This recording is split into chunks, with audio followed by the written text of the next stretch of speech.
Kaisar Naga Abadi Chapter 3111 Bahasa Indonesia. Bab 3111, Bab 3111 Musuh yang Menakutkan. Tetua berpakaian hitam terus menyerang Luming dan yang lainnya untuk mengalihkan perhatian Iblis Tulang. Dengan cara ini, Iblis Tulang tidak dapat menyerbu dan dapat menggunakan formasi teleportasi medan antar bintang untuk pergi. Jelaslah bahwa pihak lain ingin menahan mereka dan menunggu bantuan. Kemungkinan besar pihak lain tersebut memiliki seorang ahli di puncak alam Raja Dewa yang telah datang ke wilayah bintang Cutian. Meskipun Luming dan yang lainnya sangat cemas, mereka tidak dapat berbuat apa-apa. Benar saja, setelah kedua belah pihak bertarung beberapa saat, susunan teleportasi medan antar bintang pada meteorit itu menyala. Beberapa sosok muncul dalam susunan teleportasi medan antar bintang. Beberapa sosok terbungkus jubah hitam, dan wajah mereka tidak terlihat jelas. Mereka berpakaian persis seperti orang-orang yang dikorbankan sebelumnya. Begitu orang-orang ini muncul, mereka mengalihkan pandangan mereka ke langit berbintang yang jauh, tempat Iblis Tulang dan lelaki tua berjubah hitam sedang bertarung. Dengung, dengung, dengung, dengung. Kemudian, beberapa dari mereka berubah menjadi beberapa sinar cahaya hitam dan terbang ke langit. Mereka bergegas menuju Luming dan yang lainnya dengan kecepatan yang mengerikan. Sumber, Novgo.co. Dalam beberapa saat, beberapa pria berjubah hitam muncul di dekat Luming dan yang lainnya. Kalian datang di waktu yang tepat. Orang-orang ini adalah target kita. Ayo serang bersama dan bunuh mereka. Kata sesepuh berjubah hitam. Membunuh, membunuh. Ketiga pria berjubah hitam itu menyerang pada saat yang sama. Tiga bilah cahaya berwarna merah darah menebas ke arah Luming, Bon, dan yang lainnya. Kekuatan serangan mereka sungguh mengejutkan. Salah satu serangan mereka tidak lebih lemah dari serangan tetua berjubah hitam.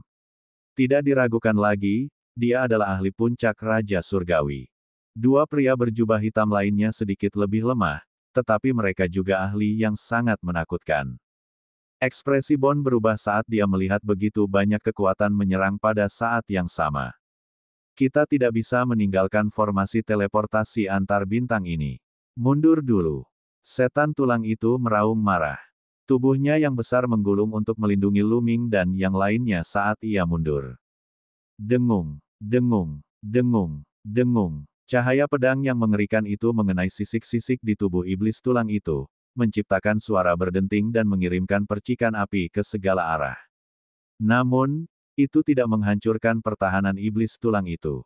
Tubuh alam dewa surgawi, bagaimana mungkin? Petik 2. Orang tua berpakaian hitam itu berteriak kaget. Hanya ada satu kemungkinan bagi mereka untuk tidak mampu menembus pertahanan fisik iblis tulang, yaitu karena tubuhnya sudah melampaui level Raja Dewa. Di atas alam Raja Dewa terdapat alam Raja Dewa, yang berarti Raja para Dewa. Seorang dewa yang surgawi jauh lebih kuat dari seorang Raja Dewa. Mengenakan biaya, tubuh iblis tulang itu bergetar, tetapi hanya beberapa goresan yang muncul di sisiknya. Ia baik-baik saja. Ia menuntun Luming dan yang lainnya saat mereka terus menyerang keluar. Hentikan mereka. Tetua berpakaian hitam itu berteriak dan mengerahkan seluruh kekuatannya. Garis-garis cahaya pedang yang mengerikan yang tampaknya mampu membelah langit menebas ke arah Luming dan yang lainnya. Pria berjubah hitam lainnya juga melancarkan serangan ganas. Namun, iblis tulang itu meringkuk dan melindungi Luming dan yang lainnya. Ia mengabaikan pertahanannya sendiri dan menyerbu dengan ganas. Serangan lelaki tua berpakaian hitam dan yang lainnya terus-menerus ditepis.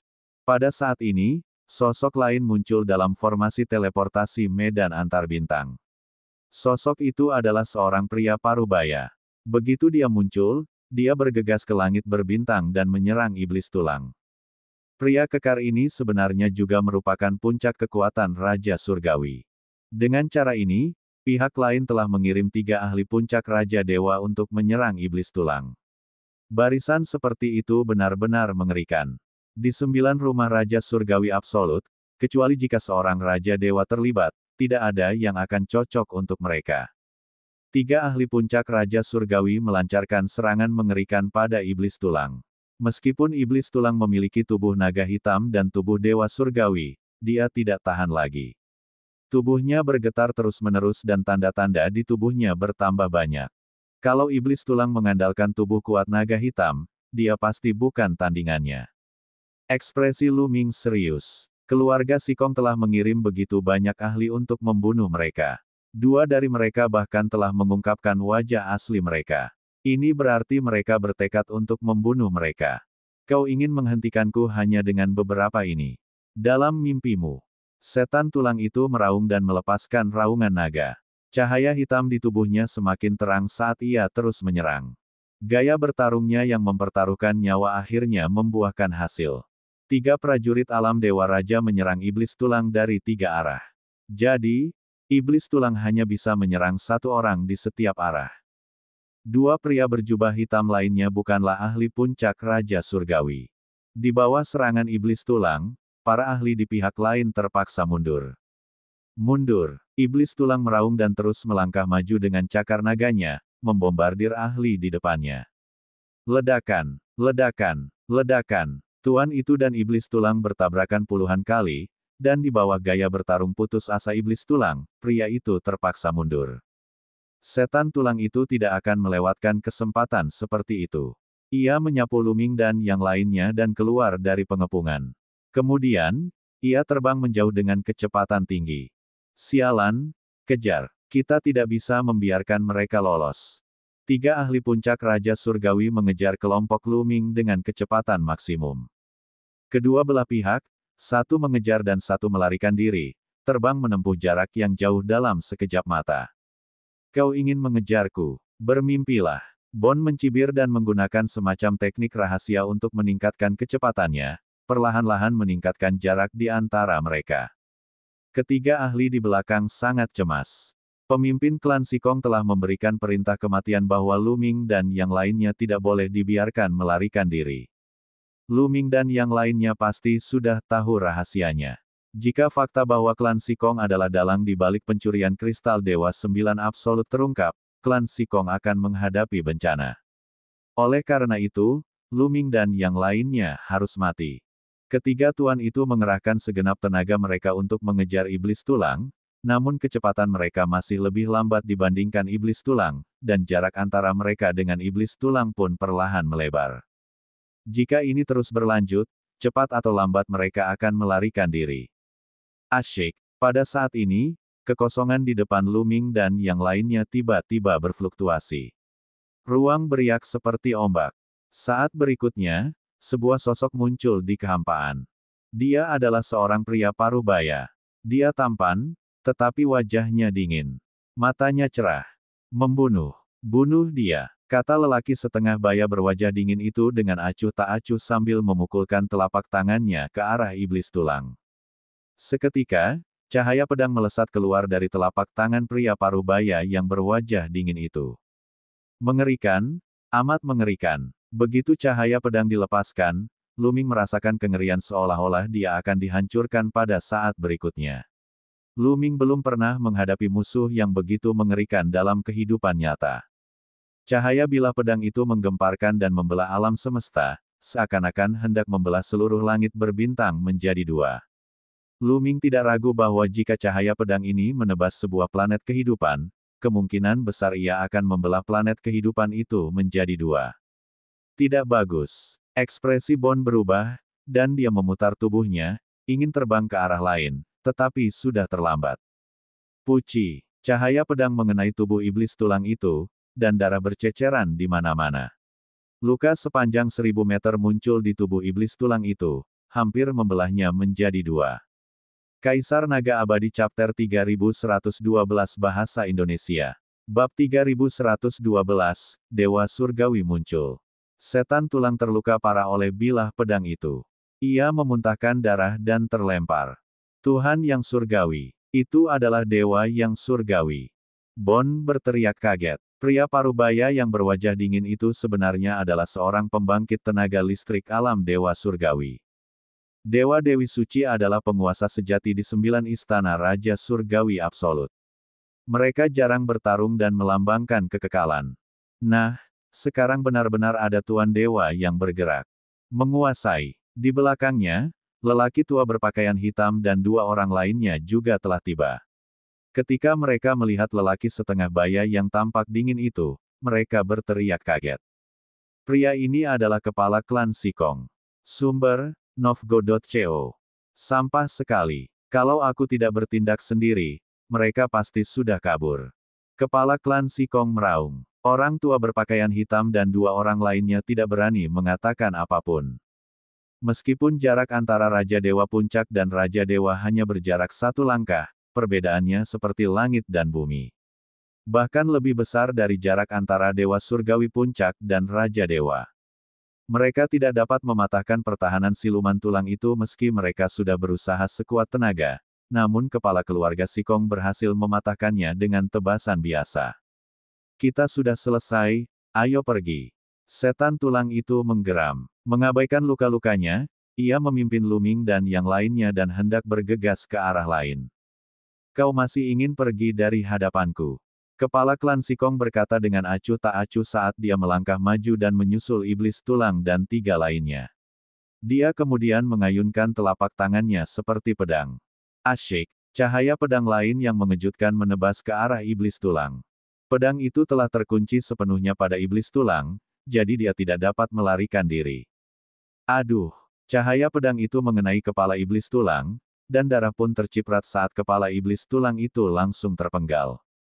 Tubuh Yulong terluka parah dan dia tidak bisa lagi melindungi Luming dan yang lainnya. Luming dan yang lainnya mundur dengan tergesa-gesa dan berdiri di kehampaan, wajah mereka pucat.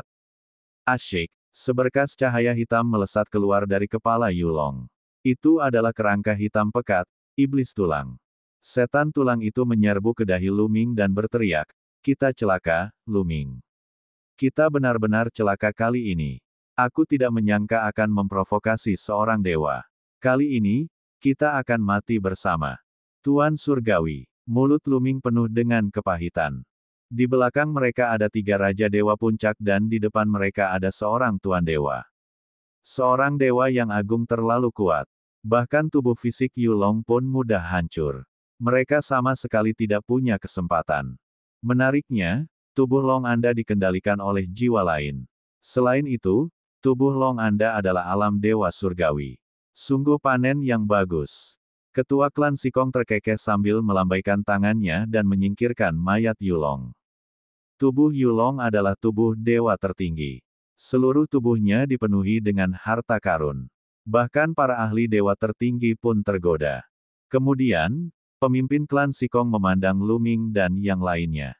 Pada saat ini, di lautan kesadaran Luming, kuantitas dan formula pertempuran dengan cepat menyusut menjadi titik cahaya untuk menghindari ketahuan. Wajah Han Ying dan Wu San menjadi pucat dan tubuh mereka mulai gemetar.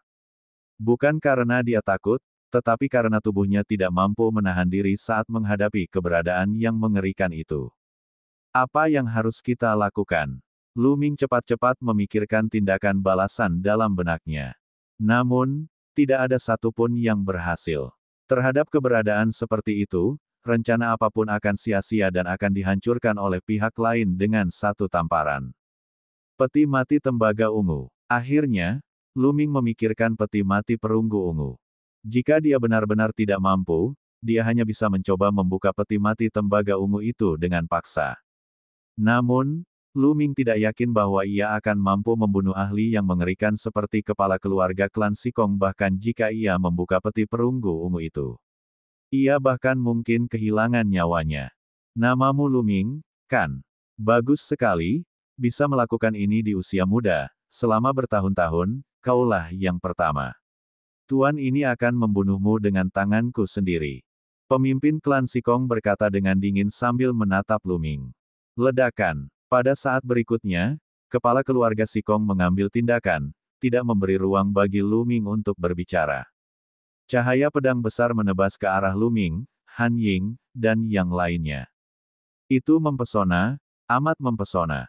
Di mata Luming dan yang lainnya, seolah-olah hanya ada kilatan cahaya pedang ini. Segala sesuatu yang lain telah menghilang. Pedang cahaya menebas mereka, tetapi Luming dan yang lainnya tidak bergerak. Bukannya mereka tidak ingin pindah, tetapi mereka tidak bisa. Pindah, pindah. Luming meraung dalam hatinya. Dia ingin mengeluarkan peti mati tembaga ungu dan bertarung sampai mati. Namun, dia tidak bisa menggerakkan tubuhnya sama sekali. Dia ditekan oleh aura yang tak terlihat. Lu Ming tersenyum pahit. Dia tahu bahwa dia terlalu naif. Bahkan jika dia memiliki peti mati perunggu ungu, dia tidak dapat menggunakannya melawan seorang ahli seperti kepala keluarga klan Sikong. Dia bahkan tidak bisa mempertaruhkan nyawanya. Mungkinkah aku benar-benar akan mati di sini hari ini? Lu Ming menghela napas dalam hatinya.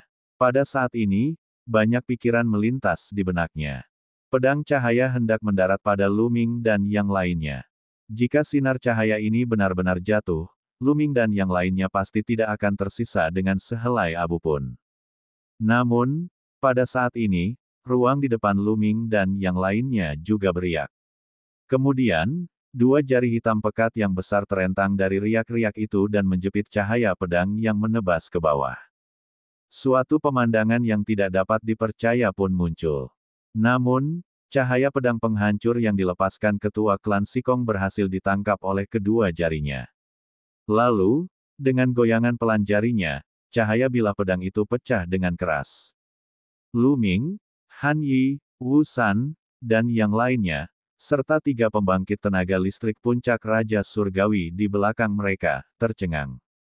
Serangan dari alam Dewa Surgawi sebenarnya mudah dihancurkan.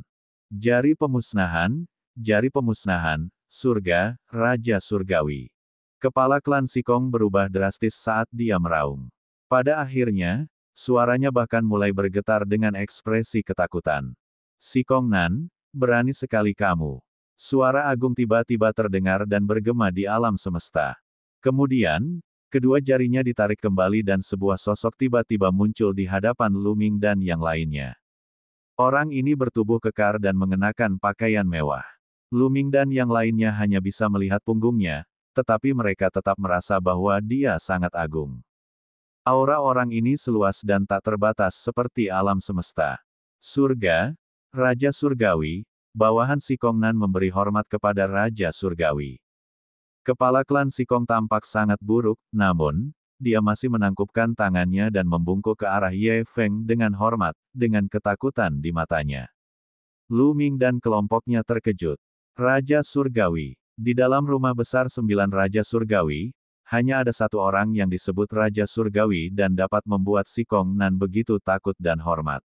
Orang itu adalah orang yang bertanggung jawab atas rumah besar 9 Raja Surgawi, Raja Surgawi 9 Raja Surgawi. Akan tetapi, mengapa Raja Surgawi 9 Seni ada di sini? Di belakang mereka, ekspresi tiga ahli puncak Raja Surgawi juga berubah liar, menjadi sangat tidak sedap dipandang. 9 Raja Surgawi absolut tidak mengatakan apa-apa dan hanya menatap dingin ke arah Sikong Nan. Sikong Nan memaksakan senyum di wajahnya dan berkata, Raja Surgawi, kenapa kamu tiba-tiba datang ke sini? Mungkinkah aku hanya lewat? Aku punya sesuatu untuk dilakukan, dan aku akan segera melapor kepada Raja Surgawi setelah aku selesai. Sambil berkata demikian, dia menatap ke arah tiga ahli puncak Raja Surgawi di belakangnya, memerintahkan mereka untuk menyerang dan membunuh Lu Ming dan yang lainnya. Bab 3113, 9 Absolut yang mendominasi Raja Surgawi. Kemunculan 9 Raja Surgawi Absolut mengejutkan Sikong Nan. Dia ingin membunuh Lu Ming dan yang lainnya sebelum mereka sempat berbicara. Ekspresi dari tiga ahli puncak Raja Surgawi di belakang mereka berubah. Mereka menggertakkan gigi dan hendak melancarkan serangan terhadap Lu Ming dan yang lainnya. Siapapun yang ingin mati, cobalah. Raja Surgawi 9 Potong berkata dengan tenang. Ketiga sosok ahli puncak Raja Surgawi itu segera menegang, tidak berani bergerak sedikit pun. Raja Surgawi, orang-orang ini adalah penjahat yang dicari. Mereka sangat kejam dan harus dibunuh secepatnya. Kata Sikong Nan. Omong kosong. Yang mulia, kami telah mengetahui bahwa pemimpin klan Sikong adalah dalang di balik pencurian kristal Dewa Absolut ke-9. Dia ingin membunuh kami agar kami tutup mulut. Lu Ming berteriak. Sumber, Novgo.co. Bocah kecil, kau membuat pernyataan yang tidak bertanggung jawab. Beraninya kau memfitnah kursi ini. Kau pantas mati. Ekspresi Sikong Nan berubah drastis. Aura mengerikan meletus dari tubuhnya dan dia hendak menyerang Luming. Namun, 9 Raja Langit mutlak melangkah maju dan kekosongan berguncang. Kekuatan mengerikan menyerbu ke arah Si Kongnan dan langsung menghancurkan auranya. Tubuh Si Kongnan bergetar dan dia mundur. Raja Surgawi, Anda, apa artinya ini? Si Kongnan berkata dengan ekspresi jelek. Si Kongnan, apakah kamu benar-benar mengira aku hanya lewat saja? Raja Surgawi 9 Potong bertanya dengan dingin. Sulit, bukankah begitu? Ekspresi wajah Si Kongnan jelek. Kristal 9 Dewa Mutlak telah dicuri, raja ini sudah tahu bahwa ada mata-mata dan telah mencurigaimu. Namun, aku tidak punya bukti, jadi aku tidak melakukan apapun dan hanya menunggumu untuk mengungkapkan jati dirimu. Kali ini, kamu benar-benar bertindak. Kamu tidak hanya pergi ke sana sendiri, tetapi kamu juga menyingkirkan semua orang kuat dari klan Sikong. Tentu saja, aku harus datang ke sini untuk melihatnya. 9 Raja Dewa Mutlak berkata dengan dingin. Kau mengikutiku ke sini. Ekspresi wajah Si Kongnan sangat buruk. Tidak buruk. Mata Raja Surgawi 9 berubah dingin, katakan padaku, mengapa kamu melakukan ini? Siapa yang memberimu perintah? Raja Surgawi, ini salah paham, salah paham. Aku bukan mata-mata. Kau tidak bisa hanya mendengarkan cerita sepihak anak itu. Si Kongnan berteriak. Kau masih saja berdalih sampai sekarang. Apakah menurutmu raja ini sebodoh itu? Katakanlah, siapa yang menyuruhmu melakukan ini? 9 Raja Surgawi Absolut berteriak dan aura yang mengerikan membumbung tinggi ke langit. Menghadapi aura ini, Luming merasa bahwa dia seperti seekor semut. Perbedaannya terlalu besar. Sosok Si Kongnan juga bergetar hebat dan terus mundur. Ia juga merasa kesulitan untuk menghalangi aura 9 Raja Surgawi yang absolut. Ekspresi Si Kongnan berubah. Tiba-tiba, dia melihat ke belakang Luming dan yang lainnya dan berteriak, apa yang kalian lakukan? Selesai berbicara, sosok Si Kongnan tiba-tiba berlari kembali dengan marah. Dia benar-benar menggunakan taktik untuk mengalihkan perhatian, ingin memanfaatkan kesempatan untuk melarikan diri. Kau begitu naif memainkan trik kecil seperti itu di depan raja ini. Raja Surgawi 9 berkata dengan dingin, lalu dia menyerang dengan telapak tangannya. Ledakan. Langit bergetar hebat. Telapak tangan yang besar dan tak terbatas terbentuk, menekan ke arah Si Kongnan. Merusak. Si Kongnan meraung. Sebuah bilah pedang muncul di tangannya dan dia menebas dengan sekuat tenaga. Cahaya bilah pedang yang cemerlang melesat ke langit dan menebas telapak tangan yang menekan ke bawah. Tebasan ini setidaknya beberapa kali lebih kuat daripada tebasan yang ditujukan kepada Luming dan yang lainnya. Sebaliknya, ketika pedang cahaya mengenai telapak tangan, ia bergetar hebat dan meledak dengan suara dentuman keras.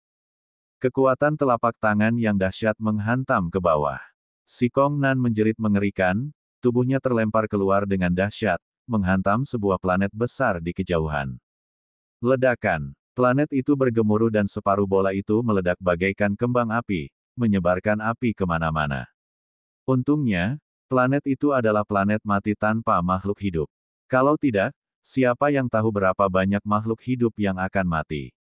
Luming tercengang. Seorang dewa yang telah melampaui alam Raja Dewa begitu kuatnya sehingga tidak dapat dibayangkan. Inilah alam yang selama ini aku kejar, alam di atas alam Raja Dewa. Luming mengepalkan tangannya erat-erat. Dia masih ingat bahwa Xian Yanxing telah memintanya untuk menemui Raja Dewa sebelum dia pergi mencarinya. Dia harus mencapai wilayah ini. Dengung, dengung, dengung, dengung. Pada saat ini, 3 pembangkit tenaga listrik puncak Raja Surgawi di belakang kelompok Luming mengalami perubahan ekspresi yang drastis. Mereka berubah menjadi 3 garis cahaya dan terbang mundur dengan gila-gilaan dalam upaya untuk melarikan diri. Kau masih ingin melarikan diri di depan raja ini?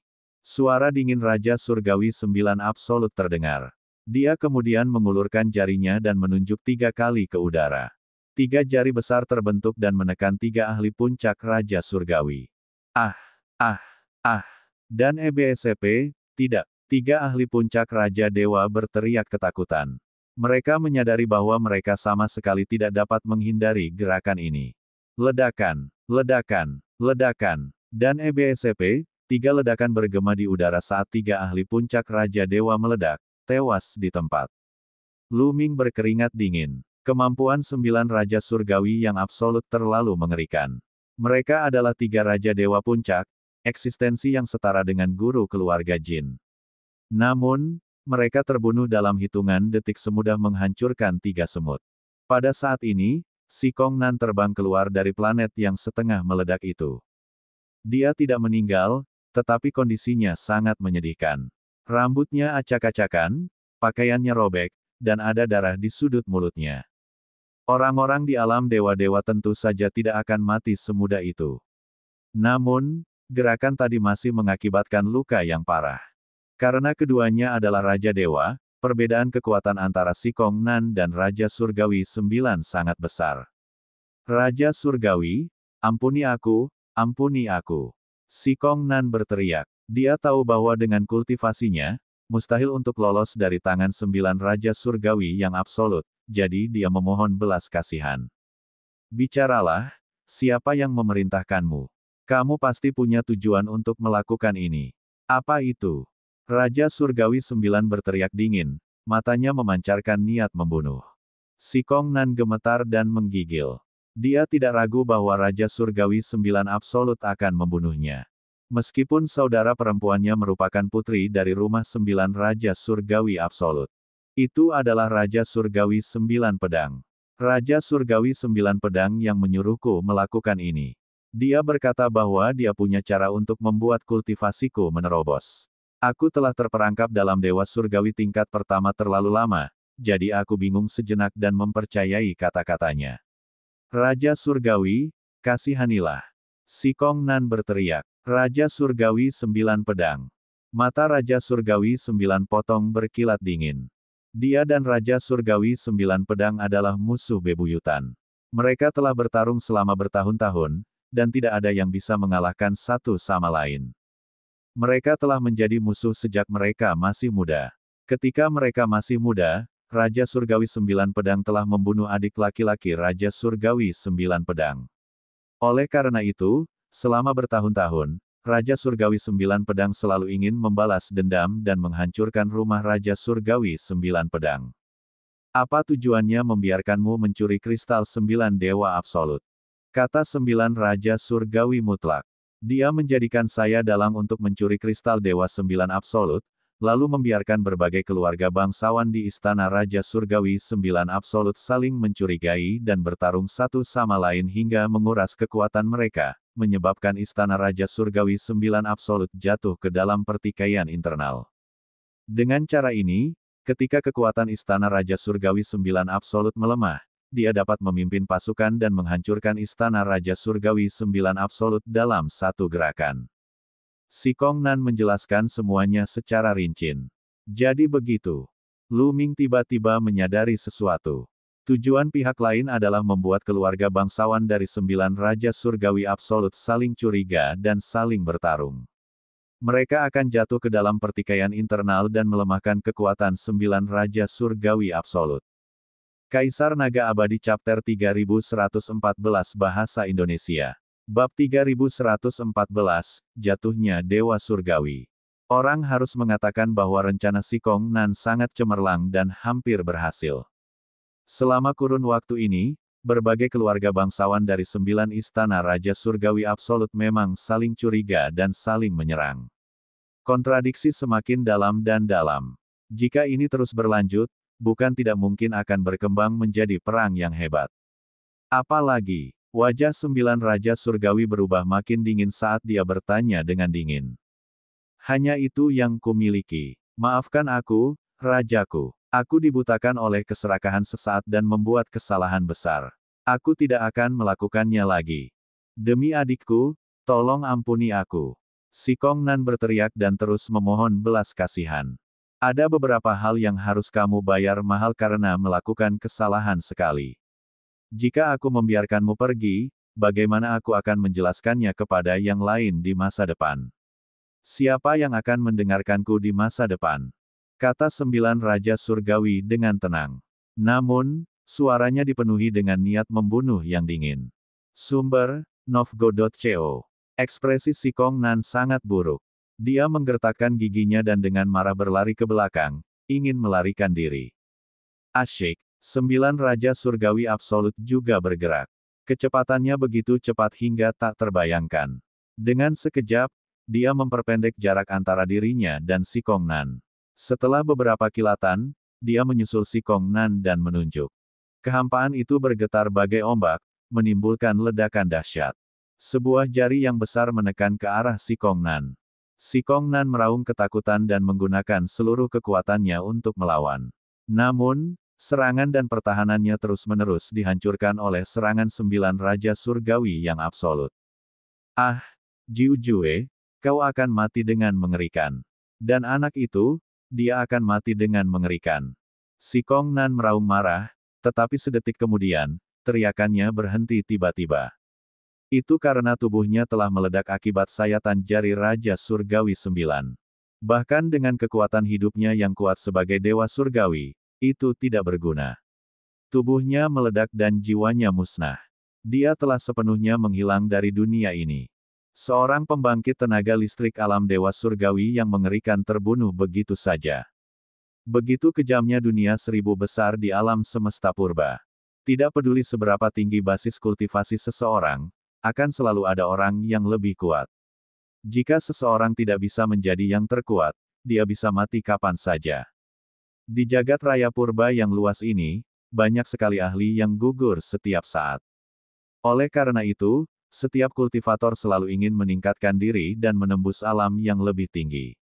Demi menembus alam tersebut, mereka akan melakukan apa saja. Sama seperti Sikong Nan, dia terjebak di tahap pertama alam Dewa Raja selama bertahun-tahun yang tak terhitung jumlahnya. Untuk menerobos, dia mengkhianati 9 Raja Surgawi Absolut dan membantu ras es gelap mencuri kristal Dewa 9 Absolut.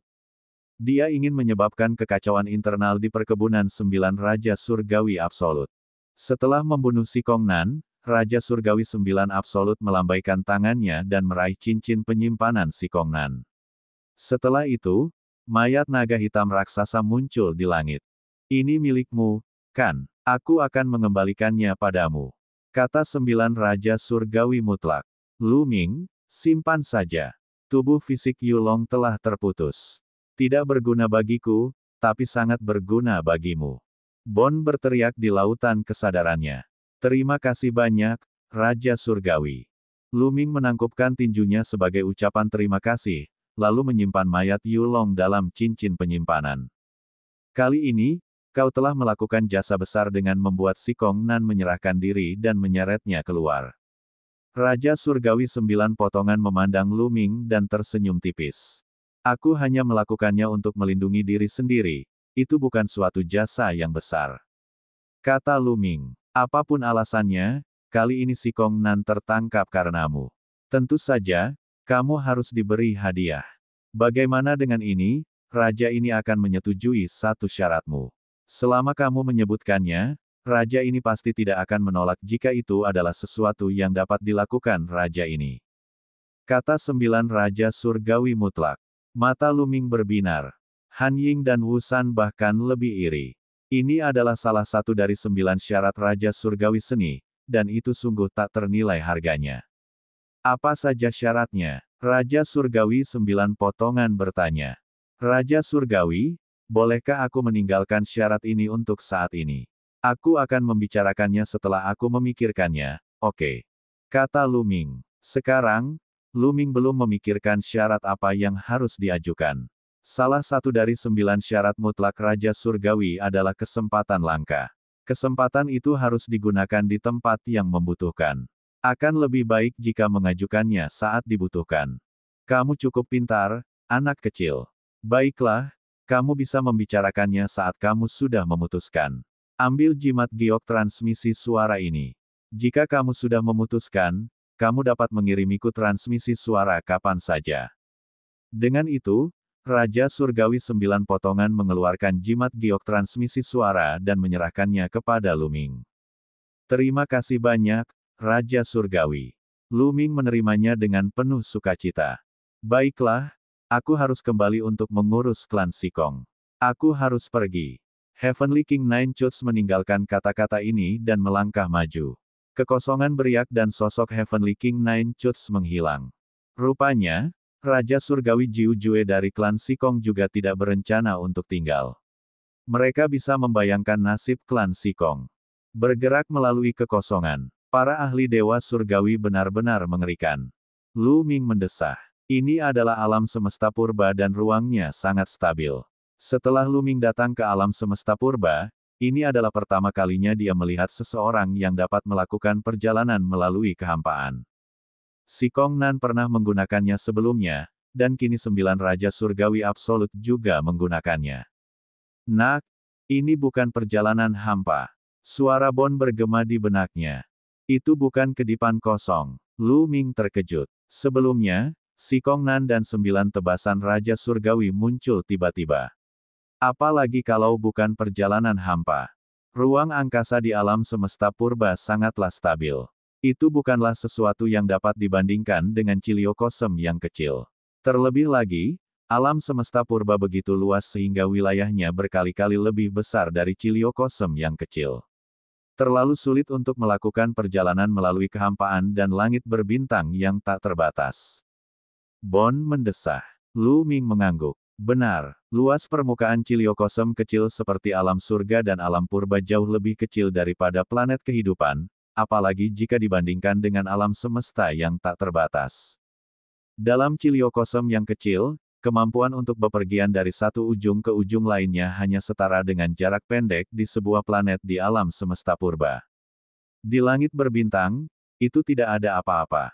Lalu bagaimana dengan mereka?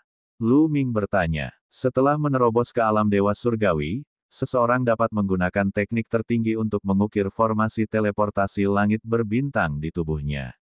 Mereka mengaktifkan formasi teleportasi langit berbintang dan memindahkan diri mereka keluar. Ini memiliki keajaiban yang sama seperti melintasi kehampaan. Bon menjelaskan, dia benar-benar dapat mengukir susunan teleportasi di tubuhnya sendiri. Sungguh menakjubkan. Lu Ming terkejut. Jika dia mengukir susunan teleportasi di tubuhnya, maka gerakannya akan jauh lebih cepat. Dia tidak perlu membawa susunan teleportasi lainnya. Tentu saja, metode ini masih memiliki kelemahan. Dalam beberapa hal, metode ini tidak dapat dibandingkan dengan perjalanan hampa. Misalnya, butuh waktu untuk mengaktifkan formasi teleportasi. Dalam pertempuran hebat, lawan tidak akan memberi Anda waktu untuk mengaktifkan formasi teleportasi.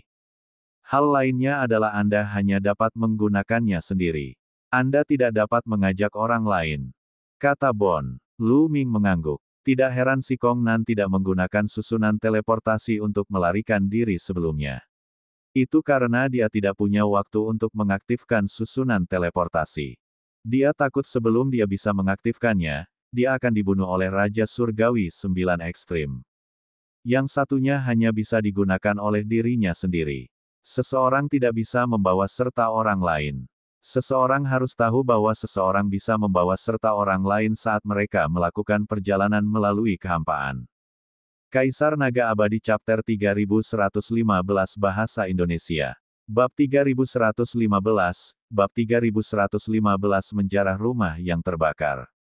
Meskipun ada kelemahan pada susunan teleportasi yang diukir di tubuhnya, Lu Ming sangat iri. Alam semesta purba terlalu luas. Setiap kali dia bepergian, dia harus menghabiskan banyak waktu. Jika dia bisa mengukir susunan teleportasi di tubuhnya, dia akan dapat bepergian berkali-kali lebih cepat. Namun, mereka hanya bisa merasa iri. Itulah simbol dari alam Dewa Surgawi. Hanya kekuatan surgawi yang tak tertandingi dari alam Dewa Surgawi yang dapat mencapainya. Bahkan Raja Dewa Puncak pun tidak dapat melakukan hal itu. Sambil menggelengkan kepalanya, dia membuang pikiran ini ke belakang kepalanya. Saat ini, dia masih terlalu jauh dari alam Dewa Surgawi. Lebih baik melakukannya selangkah demi selangkah dan perlahan-lahan meningkat. Ayo pergi, kita cari tempat untuk beristirahat. Kata Lu Ming. Masalah ini akhirnya terselesaikan dan krisisnya pun hilang sepenuhnya. Lu Ming menghela napas lega dan merasa rileks. Baiklah. Sumber, Novgo.co. Wu San dan Han Ying mengangguk. Kemudian, tubuh mereka melesat dan mereka pergi. Di sebuah planet terpencil, Luming dan yang lainnya mendarat. Kemudian, mereka masing-masing meminum pil dewa dan mulai mengatur pernapasan serta memulihkan diri. Setelah beberapa hari, mereka pulih ke keadaan puncaknya. Han Ying, apa rencanamu? Luming bertanya pada Han Ying. Aku ingin kembali ke keluarga Han terlebih dahulu dan menguburkan anggota keluarga Han. Han Ying berkata, pada titik ini, dia menunjukkan ekspresi sedih. Kami akan pergi bersamamu. Setelah menyelesaikan masalah keluarga Han, kamu bisa ikut dengan kami ke rumah 9 Raja Surgawi untuk berkultivasi. Kata Luming. Seluruh keluarga Han telah dimusnahkan, meninggalkan Han Ying sendirian tanpa seorang pun yang bisa diandalkan. Bahkan jika dia tidak bisa memasuki kubu universal, masih lebih baik berkultivasi di keluarga Wu daripada berkeliaran sendirian. Terima kasih, Tuan Muda Lu. Han Ying membungkuk. Ayo pergi, kata Luming. Mereka pun segera menuju ke arah keluarga Han. Setelah beberapa waktu, mereka kembali ke keluarga Han. Seluruh keluarga Han dimusnahkan dan tidak ada seorang pun yang selamat. Ketika mereka kembali, mereka menemukan bahwa ada lebih banyak orang di wilayah asal klan Han. Banyak orang beterbangan masuk dan keluar, bergegas maju mundur. Akulah yang menemukan cincin penyimpanan ini. Pergilah. Aku yang datang ke sini duluan, kaulah yang seharusnya tersesat. Kamu mencari kematian. Beberapa teriakan terdengar dari aula yang sudah bobrok. Kemudian, beberapa sosok mulai bertarung satu sama lain. Energi mereka menyebar ke segala arah, menyebabkan aula yang sudah rusak menjadi hancur lebih cepat. Orang-orang ini. Mata Han Ying memerah dan dipenuhi niat membunuh. Jelaslah bahwa orang-orang ini sedang memancing di perairan yang bermasalah dan mengambil keuntungan dari situasi tersebut. Klan Han adalah salah satu dari 2 penguasa wilayah bintang cutian. Sebelum mereka dihancurkan, tidak ada seorang pun yang berani menyentuh mereka. Namun, sekarang setelah klan Han dimusnahkan, selain beberapa harta berharga yang telah diambil oleh klan Sikong, semua harta biasa telah ditinggalkan di sini. Tentu saja, ini menarik banyak orang. Awalnya, tidak ada yang berani bergerak. Namun, setelah beberapa waktu, melihat tidak ada yang salah, para kultivator dari bidang bintang cutian menyerbu untuk merebut harta karun klan Han. Faktanya, pakaian dan senjata yang dikenakan beberapa anggota keluarga Han telah dilucuti. Tidak heran Han Ying memiliki ekspresi seperti itu. Kalian semua, enyahlah. Luming melangkah maju dan tiba-tiba berteriak. Raungannya seperti guntur, dan beberapa orang yang sedang bertarung tidak dapat menahan diri untuk tidak berhenti. Dari mana bocah ini datang? Apa kau mencoba membersihkan tanganmu? Cepat pergi dan pergilah. Seorang lelaki setengah baya yang kekar melirik Luming dan menegurnya dengan nada meremehkan. Aku akan memberimu satu kesempatan terakhir. Letakkan cincin penyimpananmu dan enyahlah. Kalau tidak, mati saja. Luming berkata dengan wajah cemberut. Sombong. Kurasa kau akan mati lebih dulu. Pria kekar itu mulai tidak sabar. Dia mengayunkan kapak perang di tangannya ke arah Luming. Basis kultivasi pria kekar itu juga tidak lemah. Dia adalah Raja Dewa setengah langkah, tetapi dia masih jauh dari level Luming. Aku sudah memberimu kesempatan, tapi kau tidak menghargainya. Aku akan pergi, kata Luming acuh tak acuh. Dia melemparkan pukulan, dan naga surgawi bercakar 9 terbang keluar dan menerkam. Aduh, pria parubaya itu dirobek oleh naga surgawi bercakar 9 dan mati di tempat. Ketika orang lain melihat pemandangan ini, wajah mereka menjadi pucat karena ketakutan. Aku akan pergi sekarang juga. Aku juga pergi. Beberapa di antara mereka melemparkan cincin penyimpanan mereka dan segera melarikan diri. Sepertinya aku harus menyingkirkan para penjahat ini terlebih dahulu sebelum mengurusi urusan pemakaman keluarga Han. Kata Luming. Tuan Muda Luming, aku mengandalkanmu. Han Ying terisak-isak, matanya merah. Saat ini, dia marah dan tidak berdaya. Jangan khawatir, ayo pergi. Luming mengangguk, kilatan dingin tampak di matanya. Luming, Wu San, dan Han Ying menuju ke daerah inti keluarga Han. Membunuh, mati, Luming berteriak dingin dan menusukkan tombaknya ke depan. Sinar cahaya tombak melesat keluar seperti meteor, menewaskan 5 hingga 6 orang kuat yang memanfaatkan situasi. Orang-orang yang tersisa terkejut dan segera melarikan diri. Mereka bertiga berhasil masuk dengan cara membunuh. Sepanjang perjalanan, mereka tidak bertemu dengan ahli yang kuat. Yang terkuat berada di tingkat kedua alam Dewa Raja, yang dapat dengan mudah diatasi oleh Wu San. Dengan sangat cepat, mereka tiba di daerah inti klan Han, yang juga merupakan tempat rumah utama klan Han berada. Tempat ini dulunya adalah pegunungan tak terbatas dengan ki surgawi yang padat. Itu adalah tanah yang diberkati dengan banyak istana yang dibangun di sini. Namun kini pegunungan itu telah runtuh dan istana telah hancur, yang tersisa hanyalah puing-puing. Di reruntuhan itu, ada banyak mayat. Kakek ke-6, kakek ke-8. Han Ying menangis terseduh-seduh saat melihat jasad lelaki tua itu. Ini adalah keluarganya. Siapa kalian? Cepat pergi dan pergilah. Pada saat itu, beberapa sosok terbang keluar dari area inti klan Han. Ada pria parubaya dan pria tua. Beberapa dari mereka menatap Lu Ming dan yang lainnya dengan mata tidak bersahabat. Tempat ini sudah dipesan oleh Sekte Fajar Dinginku. Kalian semua harus segera pergi. Kalau tidak, hanya kematian yang menanti kalian. Apakah kalian mengerti? Seorang lelaki tua berteriak dengan dingin. Sekte Fajar Dingin. Kau dari Sekte Fajar Dingin. Han Ying berteriak. Kau tahu kami dari Sekte Fajar Dingin, jadi pergilah. Orang tua itu melambaikan tangannya.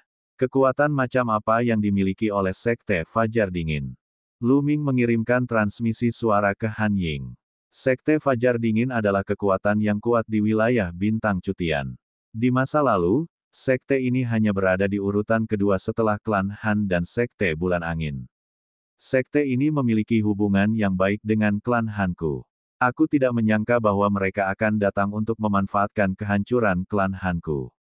Mereka benar-benar pantas mati. Han Ying berkata sambil menggertakkan giginya. Jadi begitu. Lu Ming mengangguk. Ternyata Sekte Fajar Dingin adalah kekuatan kedua setelah klan Han dan Sekte Bulan Angin di wilayah Bintang Cutian. Tidak heran mereka begitu mendominasi, menduduki wilayah inti klan Han dan menghalangi yang lain untuk mendekat. Aku tidak peduli dari sekte mana kamu berasal. Jika kamu tidak ingin mati, pergilah sekarang juga. Lu Ming melambaikan tangannya dan berkata, "Apa, nak? Apa yang kau katakan?" Orang tua itu berteriak. Dia sedikit terkejut. Di bidang Bintang Cutian saat ini, ternyata ada seseorang yang masih berani berbicara kepadanya dengan cara seperti itu setelah mendengar tentang Sekte Fajar Dingin. Hanya mencari kematian. Bocah, berdasarkan kata-katamu saja, kau sudah mati. Bunuh saja. Orang tua itu berteriak dingin, telapak tangannya melayang ke arah Lu Ming. Kultivasi orang tua ini tidak lemah. Dia berada di level pertama alam Raja Dewa. Angin palem bersiul, dan kekuatannya tidak lemah. Serahkan padaku. Di samping Lu Ming, Wu San melangkah maju dan melayangkan pukulan. Kaisar Naga Abadi Chapter 3116 Bahasa Indonesia. Bab 3116, Membunuh Raja Dewa dengan lambaian tangan. Wu San meninju. Kekuatan tinju sebesar gunung menghantam lelaki tua itu. Wah! Wu San memiliki basis kultivasi tingkat ketiga dari alam Dewa Raja. Dia bukanlah seseorang yang bisa dilawan oleh lelaki tua itu. Kekuatan tinjunya meledak dan lelaki tua itu meledak menjadi abu. Kau, beraninya kau membunuh orang-orang Sekte Fajar Dinginku, kau sedang mencari kematian. Kirim sinyal. Beberapa orang yang tersisa terkejut dan marah. Salah satu dari mereka mengeluarkan raungan panjang, suaranya menyebar jauh dan luas. Dengung, dengung, dengung, dengung. Seketika, sejumlah sosok terbang keluar dari area inti keluarga Han. Setidaknya ada 20 orang. Masing-masing dari mereka memiliki ki yang kuat. Mereka semua adalah ahli dan semuanya adalah Raja Dewa. Sumber, Novgo.co. Sekte Fajar Dingin adalah kekuatan kedua setelah klan Han dan Sekte Bulan Angin. Bahkan lebih kuat dari klan Jiwa Es di sistem bintang surga Qin. Saat mereka pindah, jumlahnya menjadi lebih dari 20 Raja Dewa. Tak lama kemudian, sekitar 20 orang tiba. Apa yang sedang terjadi? Seorang pemuda berusia 20-an bertanya dengan muram sambil melambaikan kipas lipat dengan ekspresi dingin. Mereka membunuh pelindung Wang. Salah satu orang sebelumnya menunjuk ke arah Lu Ming dan yang lainnya dan berteriak. Apa? Pelindung Wang sudah mati. Kau mencari kematian. Pemuda itu berteriak marah. Ia mengalihkan pandangannya ke arah Lu Ming dan yang lainnya, matanya berkilat penuh niat membunuh. Namun, saat pandangannya tertuju pada Han Ying, dia tertegun sejenak dan menampakkan ekspresi terkejut. Han Ying, itu kamu. Kamu tidak mati. Pemuda itu berteriak. Sun Nian, beraninya kau. Mengapa kau membawa orang-orangmu untuk menduduki wilayah inti keluarga Han? Han Ying mengomel. Jadi mereka saling kenal. Mereka semua merupakan kesayangan surga dari wilayah bintang cutian, jadi wajar bagi mereka untuk saling mengenal. Pemuda berwajah dingin itu, mata Sun Nian berkilat, lalu dia tertawa terbahak-bahak. Hahaha, Han Ying, apakah kamu masih berpikir bahwa kamu adalah pewaris keluarga Han? Sekarang setelah klan Han dimusnahkan dan semua ahli telah mati, Sekte Fajar Dingin milikku adalah bos dari medan bintang cutian. Apakah kamu mengerti? Pada titik ini, tatapan Sun Nian menyapu Han Ying. Matanya menyala dengan penuh gairah dan berkedip dengan cahaya jahat. Dulu, aku mengejarmu dengan getir, tetapi kau bahkan tidak melirikku sedikitpun. Hehehe, sekarang keluarga Han telah hancur, mari kita lihat siapa yang bisa kau andalkan. Bagus, bagus, bagus sekali kau tidak mati. Aku akan mengalahkanmu dan menjadikanmu mainanku. Mari kita lihat seberapa sombongnya dirimu nanti. Hahaha. Sun Nian tertawa terbahak-bahak. Semakin dia berbicara, semakin berapi-api matanya. Kamu berani. Wajah Han Ying menjadi pucat. Dari mana datangnya si idiot ini? Kenapa kau berteriak di sini? Enyahlah. Pada saat ini, Lu Ming melangkah maju dan melemparkan pandangan acuh tak acuh ke arah Sun Nian seraya dia memarahinya. Hah! Sun Nian mengakui perkataannya dan baru menyadari keberadaan Lu Ming sekarang. Kilatan dingin melintas di matanya saat dia menatap Lu Ming. Nak, apa yang kau katakan? Kamu tidak bisa mendengar apa yang aku katakan, sepertinya pendengaranmu juga tidak bagus. Lu Ming berkata dengan acuh tak acuh. Apakah kamu mencari kematian? Bunuh dia untukku. Tidak, buat dia lumpuh. Aku ingin dia menjadi makanan anjing. Sun Nian berteriak dingin, niat membunuhnya setajam pisau. Menurutnya, Lu Ming hanyalah antek Han Ying. Dia mungkin seorang pemuda yang selamat dari keluarga Han. Sekarang keluarga Han telah dimusnahkan, Lu Ming benar-benar berani berbicara kepadanya dengan cara seperti itu. Dia hanya mencari kematian. Sebelumnya, dia telah ditekan oleh keluarga Han. Kemarahan yang telah dia tekan meledak. Tuan muda, serahkan padaku. Seorang lelaki kurus melangkah keluar dari belakang Sun Nian dan mengayunkan cakarnya ke tenggorokan Lu Ming. Pemuda itu adalah Raja Dewa tingkat pertama. Menurutnya, Lu Ming hanyalah seorang dewa. Akan mudah baginya untuk melumpuhkan Lu Ming. Faktanya, dia bahkan belum menggunakan kekuatan penuhnya dalam serangan ini. Seorang pelayan anjing liar berani menggonggong. Bunuh! Lu Ming berteriak dingin. Sebuah tombak panjang muncul di tangannya. Formula pertempuran melipat gandakan kekuatan tempurnya 4 kali lipat dan dia menusukkan tombaknya ke arah lawannya. Cahaya tombak itu menyilaukan bagaikan bintang jatuh, menusuk ke arah lelaki kurus itu dengan kecepatan yang amat cepat. Aduh! Cahaya tombak itu menembus telapak tangan lelaki kurus itu dengan mudah seakan-akan menembus tahu, meninggalkan lubang berdarah. Ah! Si lelaki kurus menjerit dan matanya dipenuhi rasa tidak percaya. Meskipun dia tidak menggunakan kekuatan penuhnya, dia masih seorang Raja Dewa tingkat pertama. Dia terkejut dan tidak percaya bahwa dia telah dilukai oleh Dewa Surgawi. Pembunuhan bulan. Setelah tombak Lu Ming menembus telapak tangan pria kurus itu, dia terus menyerang.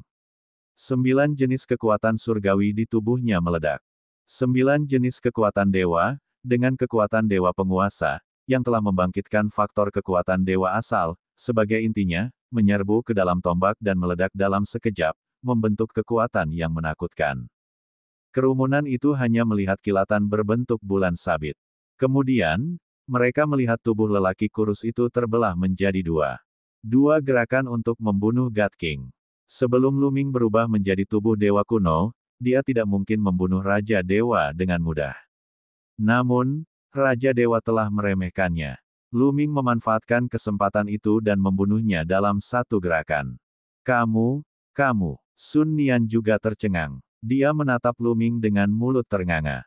Dewa surgawi benar-benar dapat membunuh Raja Dewa. Dia bahkan belum pernah mendengar hal seperti itu. Untuk sesaat, pikirannya benar-benar kosong. Jika kau tidak tersesat, maka mati saja. Luming mengeluarkan lolongan panjang dan tombaknya bergetar hebat. Tombak itu berubah menjadi cahaya tombak yang menyilaukan dan melesat ke arah Sun Nian. Tuan muda, hati-hati. Di belakang Sun Nian, seorang tetua meraung. Gelombang kekuatan surgawi menyembur keluar dan menyedot tubuh Sun Nian di belakangnya. Kemudian, dia melancarkan serangan telapak tangan ke arah Luming. Suara ledakan. Telapak tangan lelaki tua itu mengenai tombak panjang Luming, menyebabkan ledakan keras. Tombak panjang Luming bergetar hebat, dan dia terlempar ke belakang oleh kekuatan yang dahsyat. Dia merasakan kidan darahnya bergolak, dan dia memuntahkan seteguk darah. Bunuh ini. Sun Nian bereaksi dan meraung marah. Baru saja, dia hampir dibunuh oleh Luming. Dia berkeringat dingin dan dipenuhi rasa takut. Perasaan seperti ini membuatnya sedikit histeris. Membunuh. Kalian sudah mati. Di belakang Sun Nian, para ahli meraung. Aura kekerasan meledak dan mereka menyerang Luming. Dengan begitu banyak ahli, aura mereka mengejutkan, menyebabkan wajah Han Ying memucat. Aura Wusan juga meledak, siap menyerang. Biar aku saja. Suara Luming terdengar. Kemudian, Qiu menggeliat dan berubah menjadi baju besi, menutupi tubuh Luming. Berdecit. Kilatan petir memancar dari baju zirahnya, membuat Luming tampak seperti dewa perang yang perkasa.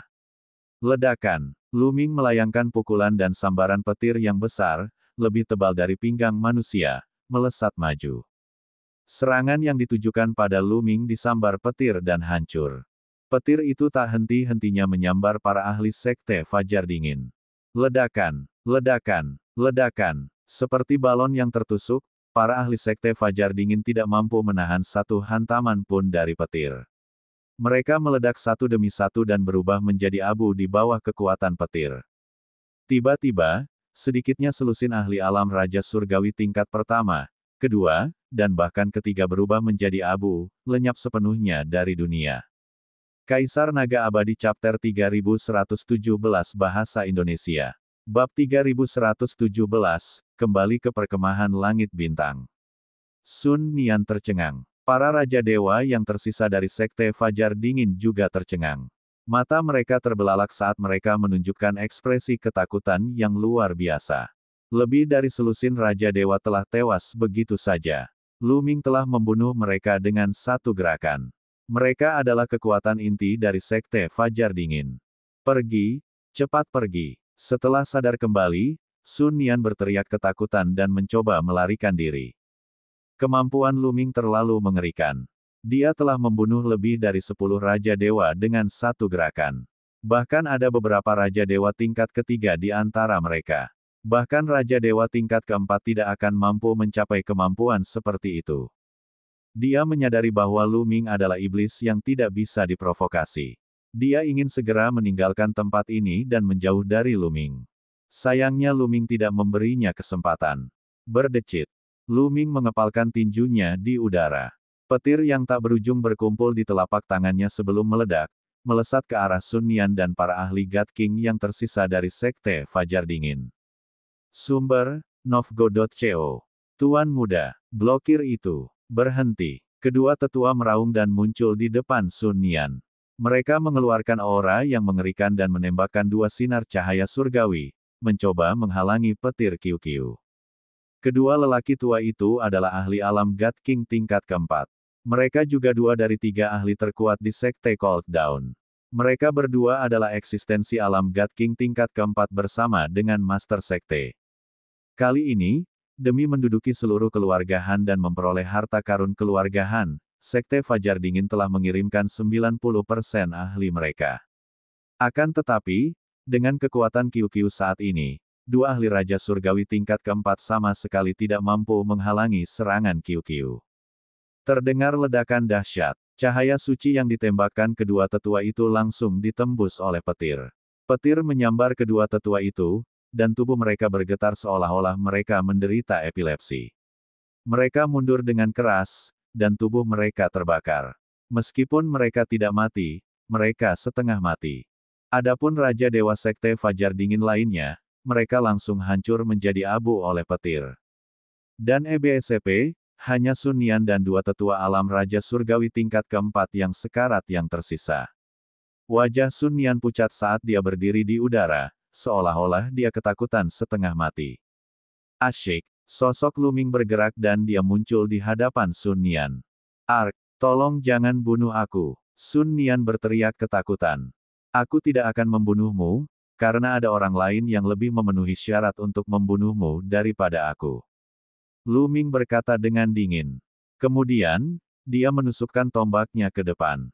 Tombak panjang itu menembus dantian Sun Nian dan memadamkan api suci Sun Nian. Kemudian, Luming mengulurkan tangannya dan melemparkan Sun Nian ke arah Han Ying. Han Ying, aku serahkan dia padamu. Dengan itu, Luming menyerbu ke arah kedua tetua itu. Kedua tetua itu dibunuh oleh Luming tanpa mampu melawan. Han Ying, ampuni aku, ampuni aku.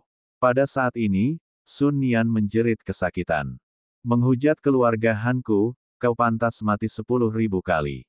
Suara Han Ying sangat dingin dan penuh dengan niat membunuh. Dia menebas dengan pedangnya, memenggal kepala Sun Nian. Akibatnya, semua ahli dari Sekte Fajar Dingin yang datang ke keluarga Han telah dimusnahkan. Kali ini, Sekte Fajar Dingin benar-benar menderita kerugian besar, 90% ahli sekte itu terbunuh dalam sekejap, dan kekuatan mereka telah sangat berkurang. Diperkirakan tidak akan lama lagi mereka akan dimusnahkan oleh kekuatan lain dari medan bintang cutian. Setelah itu, Luming dan dua orang lainnya berkeliling di wilayah keluarga Han dan mengusir semua orang yang datang ke sini untuk merebut harta karun itu. Kemudian, mereka bertiga bekerja sama dan mengumpulkan anggota keluarga Han. Mereka menggali lubang besar dan mengubur mereka, lalu membangun makam besar. Han Ying berlutut di depan makam keluarga Han selama 7 hari 7 malam sebelum dia bangun. Terima kasih atas bantuanmu, Tuan Muda Luming. Terima kasih, Han Ying. Han Ying membungkuk pada Luming untuk mengungkapkan rasa terima kasihnya.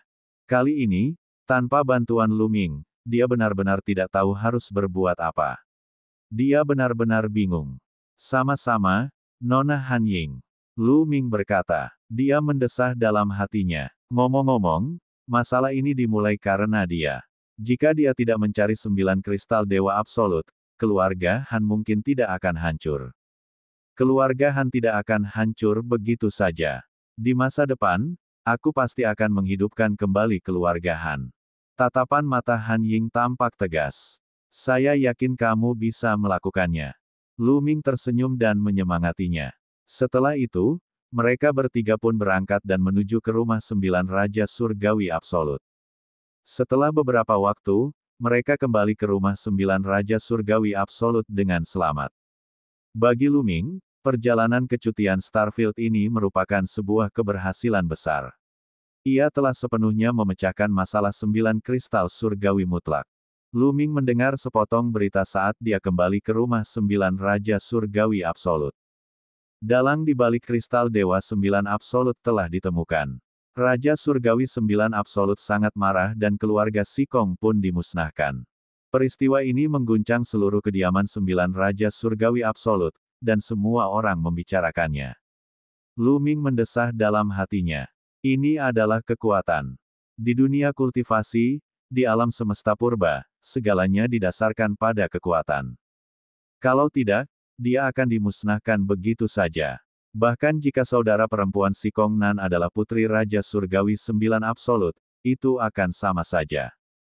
Mereka langsung kembali ke keluarga Wu dan mendiskusikan masalah tersebut dengan Wu Zifeng, yang juga menghela nafas. Setelah itu, Han Ying tinggal di keluarga Wu untuk berkultivasi sementara Luming kembali ke perkemahan universal. Hari-hari berikutnya damai dan Luming fokus pada kultivasi. Ada terlalu banyak hal yang perlu ia kembangkan. Pertama, dia mendapat teknik tombak overload, dan serangan dewa perang, dari Chu Basing. Setelah berhasil mengolah teknik tombak overload, ia akan mampu mengolah kekuatan surgawi tingkat dewa, kekuatan overload spear. Ini akan sangat meningkatkan serangan Luming. Namun, Luming dapat mengesampingkan pengembangan serangan Ares untuk sementara waktu. Bagaimanapun, dia belum mengembangkan 3 serangan apokaliptik hingga mencapai puncaknya. Selain itu, Luming juga merasa bahwa ia telah menyentuh ambang batas kekuatan tempur 5 kali lipat untuk formula karakter pertempuran. Selama ia bekerja keras untuk memahaminya, ia akan mampu mengendalikan kekuatan tempur 5 kali lipat cepat atau lambat. Selain itu, Luming tidak ingin melepaskan mata Dewa Yin Yang. Itu adalah keterampilan rahasia yang sangat kuat. Semakin dalam pemahaman seseorang tentangnya, semakin kuat pula keterampilan itu. Hal yang paling penting adalah pemahaman tentang kekuatan Sen itu sendiri. Meskipun kekuatan surgawi kepala penguasa telah membangkitkan faktor kekuatan surgawi asal, ini hanyalah kebangkitan pertama. Akan ada kebangkitan kedua, ketiga, dan keempat di masa mendatang. Lebih jauh lagi, beberapa orang dengan bakat yang mengerikan bahkan dapat memahami keterampilan rahasia asal-usul dari faktor kekuatan surgawi asal. Setiap keterampilan rahasia asal diturunkan dari para dewa asli, dan kekuatannya jauh melampaui keterampilan rahasia saat ini. Terlebih lagi, Luming telah membangkitkan 99% kekuatan pedang yang tak terpadamkan. Jika dia maju lebih jauh, dia akan mampu membangkitkannya sepenuhnya. Dalam hal itu, kemampuan Luming akan meningkat 1 tingkat lagi. Namun, semua ini akan menghabiskan banyak energi Luming. Luming memberi tahu Qiu Yue dan mengasingkan diri. Luming berencana untuk berhasil mengolah teknik tombak penguasa terlebih dahulu dan mengendalikan kekuatan tombak penguasa sebelum memahami hal-hal lainnya. Luming sudah sangat akrab dengan teknik mistis tingkat dewa. Tidak butuh waktu lama baginya untuk memahami level pertama dan mengolah sedikit kekuatan Overload Spear. Selanjutnya, tidak perlu lagi untuk terus memahami. Ia hanya perlu memelihara dan memperkuat dirinya secara perlahan. Kemudian, telapak tangan Luming bersinar dan sebuah gulungan muncul. Gulungan ini diberikan kepada Luming oleh Lan Sang. Gulungan ini berisi pemahaman Lan Sang tentang kekuatan surgawi sang penguasa. Setelah Luming membukanya, dia membacanya dengan cermat. Kaisar Naga Abadi Chapter 3118 Bahasa Indonesia. Bab 3118, Dewa Surgawi tingkat ke-7. Luming membuka gulungan itu dan membacanya dengan saksama. Awalnya, Luming masih sedikit bingung. Namun, semakin banyak dia membaca, matanya semakin cerah. Menakjubkan, ini benar-benar menakjubkan. Luming mendesah penuh emosi. Pemahaman pedagang biru tentang kekuatan surgawi penguasa terlalu dalam. Beberapa wawasan di dalamnya membuat Luming bertepuk tangan dan berseru kagum. Luming dapat merasakan bahwa pemahamannya tentang kekuatan surgawi sang penguasa semakin dalam dengan cepat. Pada saat berikutnya, Luming tenggelam dalam pemahaman akan kekuatan surgawi sang penguasa. Waktu berlalu dengan cepat. Dalam sekejap mata, 20 tahun telah berlalu. Setelah 20 tahun berkultivasi dengan keras, pemahaman Luming tentang kekuatan surgawi penguasa telah mencapai tingkat yang baru. Namun, ia masih jauh dari kebangkitan kedua dari faktor kekuatan surgawi asal.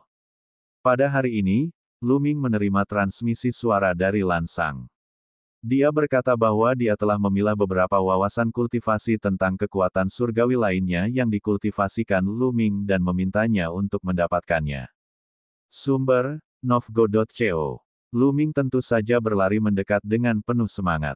Selama kurun waktu ini, ia telah merasakan manfaat dari gulungan-gulungan dari Lan Sang. Dengan pengalaman kultivasi semacam ini sebagai acuan, kecepatan kultivasinya menjadi jauh lebih cepat, dan ia dapat menghindari banyak jalan memutar serta menghemat banyak waktu. Kali ini, pedagang biru itu memberi Luming 6 jenis gulungan. Itu adalah 6 jenis kekuatan surgawi lainnya yang dikembangkan Luming. Meskipun Lan Sang hanya mengolah 1 jenis kekuatan surgawi dewa, wilayah kekuasaannya terlalu tinggi saat itu. Dia telah melihat ahli lain menggunakannya dan pemahamannya tentang kekuatan surgawi lainnya jauh melampaui Lu Ming. Terima kasih banyak, Paman Lan. Lu Ming menyimpan gulungan itu dan tidak bisa berhenti tersenyum. Kamu harus fokus pada kultivasimu. Jika ada yang tidak kamu mengerti, silakan datang dan temui aku. Tidak lama lagi kamu akan memiliki misi penting yang harus diselesaikan. Masalahnya adalah apakah kamu dapat membalikkan keputusan Jing Yu atau tidak. Kata Lan Sang. Apa itu? Mata Lu Ming bergerak. Saat ini, Lu Ming memiliki dua hal utama dalam pikirannya. Salah satunya adalah tentang Jing Yu. Dia telah bersumpah akan membantu Jing Yu membatalkan keputusannya. Hal lainnya adalah dia harus mencapai alam dewa surgawi sesegera mungkin sebelum dia pergi mencari Xian Yanxing. Karena itu, saat dia mendengar bahwa dia akan dapat membatalkan putusan Jing Yu, dia langsung bersemangat. Nanti aku ceritakan lagi. Sekarang, kamu hanya perlu berlatih dengan benar. Kata Lan Sang. Lu Ming terdiam. Dia hanya bisa pergi. Setelah kembali ke kediamannya, Lu Ming tidak sabar untuk membuka gulungan mengenai kekuatan pedang yang tidak dapat padam dan membacanya secara terperinci. Hari-hari Lu Ming terus damai dan dia fokus pada kultivasi. Pemahamannya tentang kekuatan pedang yang tak terpadamkan semakin dalam dengan cepat. Dalam sekejap mata, 20 tahun lagi telah berlalu. Pada hari ini, tubuh Lu Ming tiba-tiba memancarkan aura kuno. Ini adalah aura yang hanya bisa dipancarkan oleh seseorang yang telah membangkitkan faktor kekuatan surgawi asal. Namun, aura ini sedikit berbeda dari kekuatan surgawi penguasa yang membangkitkan faktor kekuatan surgawi asal. Inilah asal mula faktor kekuatan surgawi yang telah dibangkitkan oleh kekuatan pedang yang tak terpadamkan. Setelah 20 tahun berkultivasi, kekuatan pedang Lu Ming yang tak terpadamkan akhirnya membangkitkan faktor kekuatan surgawi. Dengan cara ini, Lu Ming memiliki dua jenis kekuatan surgawi. Ia telah membangkitkan faktor kekuatan surgawi asal, yang meningkatkan kekuatan tempurnya ke tingkat lain. Terlebih lagi, selama kurun waktu ini, Lu Ming juga perlahan-lahan memelihara kekuatan tombak penguasa. Kekuatan tombak penguasa miliknya juga telah meningkat dan telah memadatkan api surgawi. Aku akan meminta saran pada Paman Lan Sang. Lu Ming menyingkirkan kekuatan pedang yang tak terpadamkan itu dan menuju ke kediaman saudagar biru. Selama kurun waktu ini, dia telah mengumpulkan beberapa pertanyaan dan ingin menanyakannya pada Lan Sang. Lu Ming datang ke halaman tempat Lan Sang tinggal dan melihat Lan Ling. Lan Ling mendengus dingin saat melihat Lu Ming. Dia tampak tidak sabar untuk melahapnya. Jelas bahwa dia masih memikirkan Lu Ming yang memberinya pelajaran sebelumnya. Lu Ming menyeringai pada Lan Ling. Dia lalu mengabaikannya dan pergi mencari Lan Sang. Setelah menemukan Lan Sang, Lu Ming menanyakan semua keraguannya. Lan Sang juga dengan sabar membimbingnya. Pada hari-hari berikutnya, Lu Ming bolak-balik antara pelataran rumahnya dan kediaman saudagar biru. Pada suatu saat, dia berkultivasi secara tertutup di sini, dan pada saat berikutnya, dia berkultivasi secara tertutup di sana. Jadwal Lu Ming padat setiap hari. Ia bergiliran mengolah berbagai keterampilan surgawi dan keterampilan rahasia yang perlu dipahaminya. Hari-harinya sangat memuaskan. Lebih dari 100 tahun berlalu begitu saja. Sudah 150 tahun sejak Lu Ming kembali dari zona bintang cutian. Setelah masa kultivasi yang sulit, fondasi Lu Ming menjadi kokoh. Ia terus meningkat dalam segala aspek dan kemampuannya meningkat pesat. Pertama-tama, Lu Ming telah berkultivasi hingga mencapai puncak kebangkitan pertama faktor kekuatan surgawi. Dia tidak jauh dari kebangkitan kedua.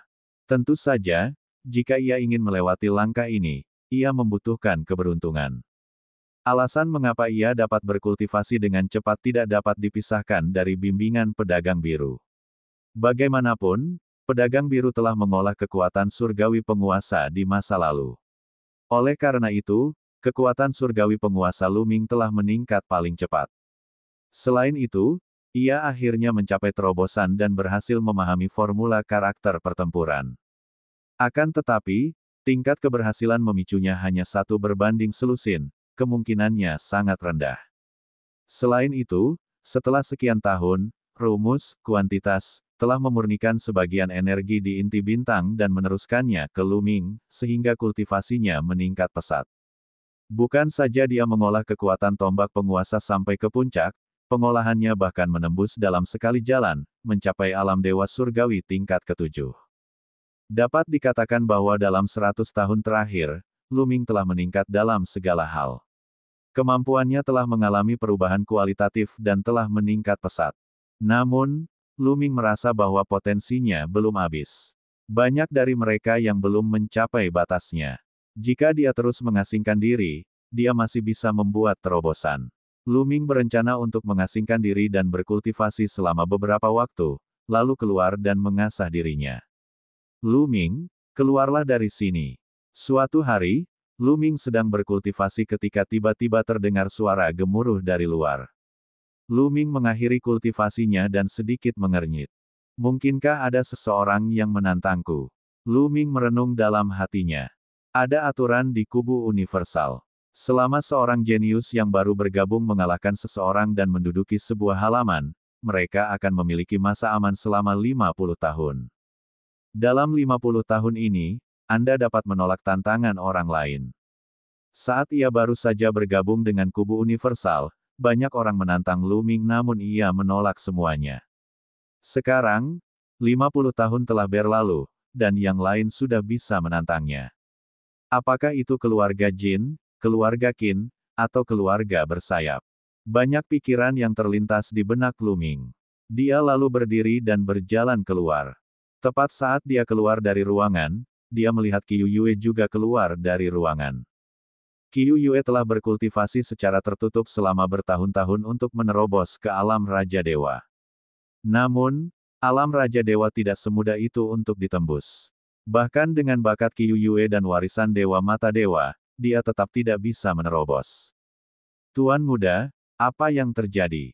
Ju, kata Qiu Yue, aku tidak tahu, ayo kita keluar dan melihatnya. Luming tersenyum. Dia membuka pintu halaman dan berjalan keluar. Saat dia keluar, dia melihat sekelompok orang mengelilingi halaman. Mereka semua adalah anak ajaib dari kubu universal dan mata mereka tertuju pada Luming. Luming, kamu akhirnya keluar. Di depan ada seorang pemuda berjubah emas. Dialah yang pertama berbicara. Dari suaranya, jelas bahwa dialah yang meminta Luming untuk keluar dari sana. Kaisar Naga Abadi Chapter 3119 Bahasa Indonesia. Bab 3119, Provokasi 9 Pedang Istana Raja Surgawi. Kamu dari keluarga Jin. Luming menatap pemuda berjubah emas itu. Tidak buruk. Pemuda berjubah emas menjawab. Oh, jadi kamu akan menantangku. Suara Luming berubah dingin. Dia melangkah maju, dan aura kuat menekan pemuda berjubah emas itu. Ekspresi pria berjubah emas berubah saat dia mundur. Siapa? Siapa yang bilang dia ingin menantangmu? Pemuda berjubah emas itu berkata dengan bingung. Sumber, Novgo.co. Jika kau tidak ingin menantangku, mengapa kau berteriak dan menjerit? Apakah kau ingin mati?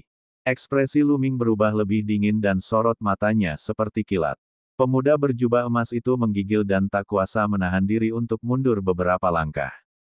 Seolah-olah dia telah kehilangan muka, pemuda berjubah emas itu berteriak, Luming, mengapa kamu begitu sombong di depan kami? Jika kamu begitu mampu, pergilah dan bersikap sombong kepada orang-orang di rumah Raja Surgawi 9 Pedang. Benar sekali, Luming. Kau bersembunyi di perkemahan universal dan tidak keluar. Kau membiarkan kami menanggung amukan dari rumah Raja Surgawi 9 Pedang. Apa kau masih punya rasa malu?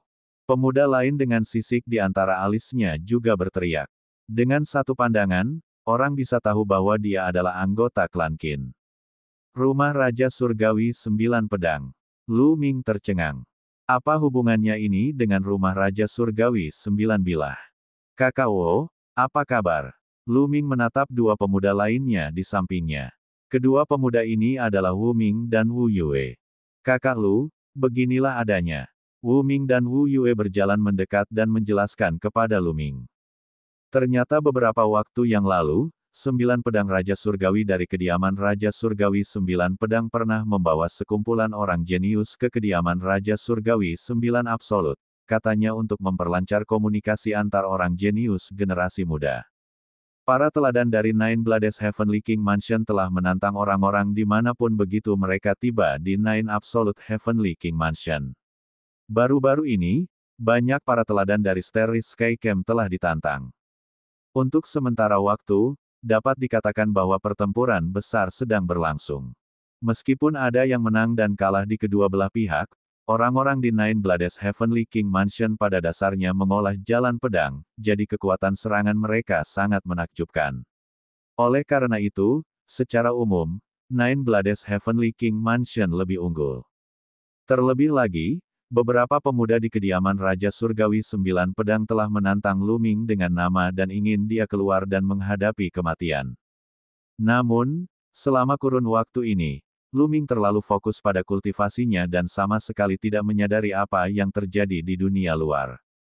Perkemahan universal adalah tempat penting di kediaman 9 Raja Surgawi Absolut dan orang luar tidak diizinkan masuk. Wajar saja jika Lu Ming tidak mengetahuinya. Akan tetapi, bagaimana mungkin keluarga Jin, Qin, dan klan bersayap yang sangat memusuhi Lu Ming, bisa melepaskannya begitu saja? Oleh karena itu, mereka secara pribadi membawa orang ke kediaman Lu Ming, ingin memaksa Lu Ming keluar dan membiarkan dia menghadapi tantangan dari kediaman Raja Surgawi 9 bilah. Lu Ming mengerti setelah mendengarkannya. Kembali ke kota kuno bulan bintang, Lu Ming telah membunuh banyak jenius dari rumah Raja Langit 9 bilah. Meskipun tidak ada yang tahu bahwa ia telah membunuh Tuan Muda Belalang Langit, selain Wu Ming, Wu Yue, dan beberapa lainnya, Lu Ming telah membunuh banyak jenius. Akan tetapi, banyak orang mengetahui bahwa dia telah membunuh Chu Baxing, jadi wajar saja jika seorang kesayangan surga dari kediaman Raja Surgawi 9 pedang menantangnya. Lu Ming, jika kau bersembunyi, Nine Blades Heavenly King Mansion akan melampiaskan amarah mereka pada kita. Jika kau bersembunyi, kau akan membuat kami menanggung kesalahanmu. Sungguh tidak masuk akal. Benar sekali, cepatlah dan terima tantangannya. Setelah provokasi keluarga Jin dan Qin, yang lain juga mulai berteriak. Klan Jin, klan Qin, dan klan manusia bersayap telah menghasut banyak kesayangan surga dari klan lain untuk bersatu. Di mana orang-orang dari rumah Raja Surgawi 9 pedang? Lu Ming bertanya dengan acuh tak acuh. Dia telah berkultivasi selama lebih dari 150 tahun, dan kekuatan tempurnya telah meningkat pesat. Dia baru saja akan meregangkan otot dan tulangnya ketika orang-orang dari rumah Raja Surgawi 9 pedang datang pada waktu yang tepat. Meskipun dia tahu bahwa keluarga Jin dan keluarga Qin ingin memaksanya bertarung dengan orang-orang dari rumah Raja Surgawi 9 pedang, apa yang harus dia takutkan? Kesayangan surga dari 9 bilah rumah Raja Surgawi ada di daerah Raja Surgawi. Pemuda berjubah emas dari keluarga Jin tidak sabar untuk berteriak. Istana 9 Raja Surgawi dibagi menjadi banyak area. Distrik Raja Surgawi adalah inti dari Istana Raja Surgawi, dan juga merupakan area paling makmur dari Istana 9 Raja Surgawi. Wilayah Raja, Lu Ming tersenyum dan berkata kepada Wu Ming dan Wu Yue, "Saudara Wu, ayo kita hajar orang-orang dari Istana Raja Surgawi 9 pedang." Saudara Lu, kamu harus berhati-hati. Kali ini, banyak jenius alam Raja Dewa datang dari Istana Raja Surgawi 9 pedang. Wu Ming buru-buru mengingatkannya. Dia sedikit khawatir. Meskipun Lu Ming hampir tak terkalahkan di bawah alam Raja Dewa, para jenius alam Raja Dewa terlalu kuat. Mereka khawatir pada Lu Ming. Seorang jenius Raja Dewa, tepat pada waktunya. Ayo, haha. Lu Ming tersenyum heroik dan berjalan menuju pintu keluar perkemahan universal.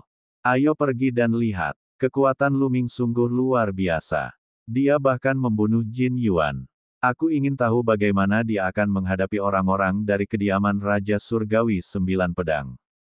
Ada pertunjukan bagus untuk ditonton. Beberapa pemuda berdiskusi dengan bersemangat sambil mengikuti Lu Ming dari kejauhan seperti ekor yang panjang. Lu Ming, Wu Ming, dan Wu Yue berjalan di depan.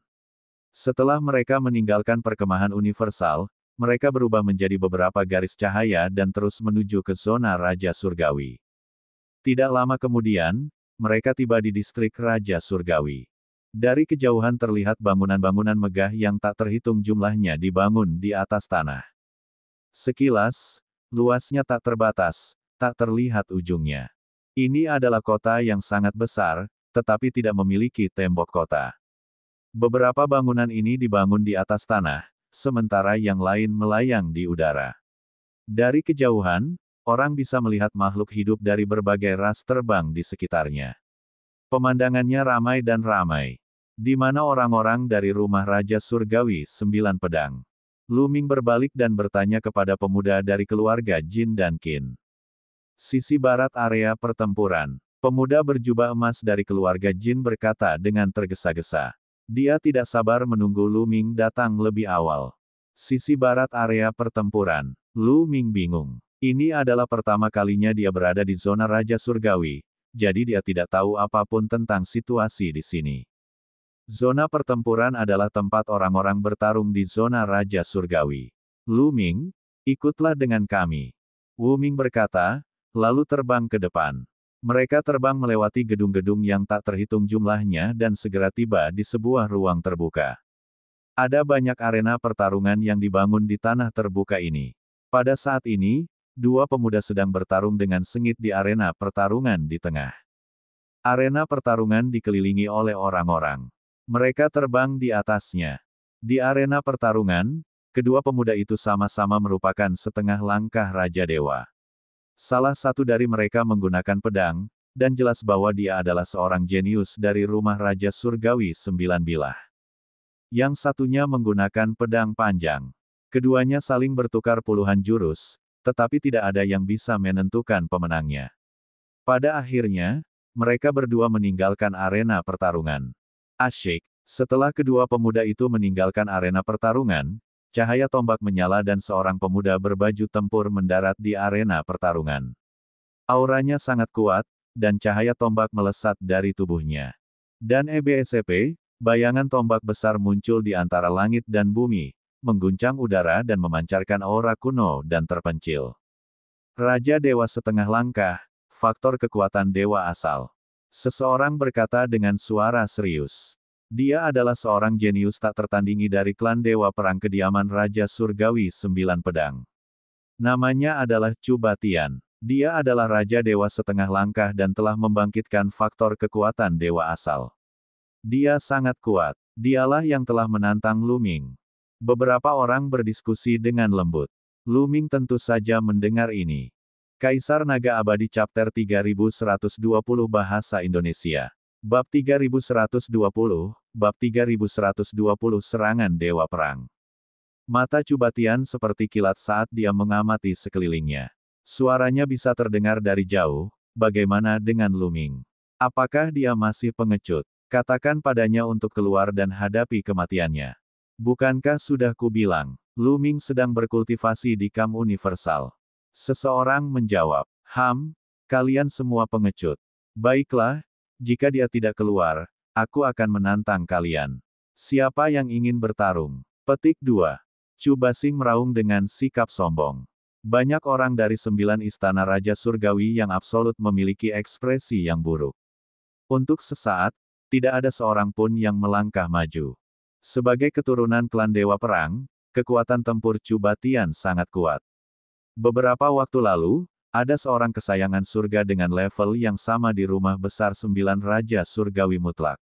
Dia juga seorang Raja Dewa setengah langkah dan telah membangkitkan faktor kekuatan dewa asal. Dia pernah bertarung dengan Chu Batian sebelumnya, tetapi dia bukan tandingan Chu Batian. Tak ada seorang pun di bawah alam Raja Dewa yang dapat menandinginya. Namun, Chu Batian adalah seorang Raja Dewa setengah langkah. Akan sangat memalukan jika mereka menggunakan para jenius Raja Dewa untuk menghadapinya. Sumber, Novgo.co. Tidak ada yang berani bertarung. Orang-orang dari 9 Raja Surgawi absolut benar-benar sekelompok sampah. Chu Batian memaki dan menjadi semakin sombong. Lu Ming, karena kamu sudah di sini, apa yang kamu tunggu? Pada saat ini, sebuah suara tiba-tiba terdengar di seluruh area. Orang yang berteriak itu adalah pemuda berjubah emas dari klan Jin. Matanya bersinar dengan bangga. Dia ingin mengungkap Lu Ming dan membiarkannya bertarung melawan Chu Batian. Jika Lu Ming kalah, dia akan dibunuh oleh Chu Batian. Jika Lu Ming menang, dia akan menyinggung orang-orang dari klan Dewa Perang. Itu seperti membunuh dua burung dengan satu batu. Apa, Lu Ming ada di sini?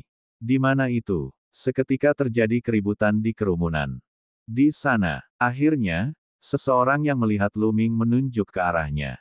Hampir semua mata tertuju pada Lu Ming. Lu Ming, di atas ring pertarungan, mata Chu Batian bersinar sangat terang. Tubuhnya memancarkan niat membunuh yang kuat yang tertuju pada Lu Ming.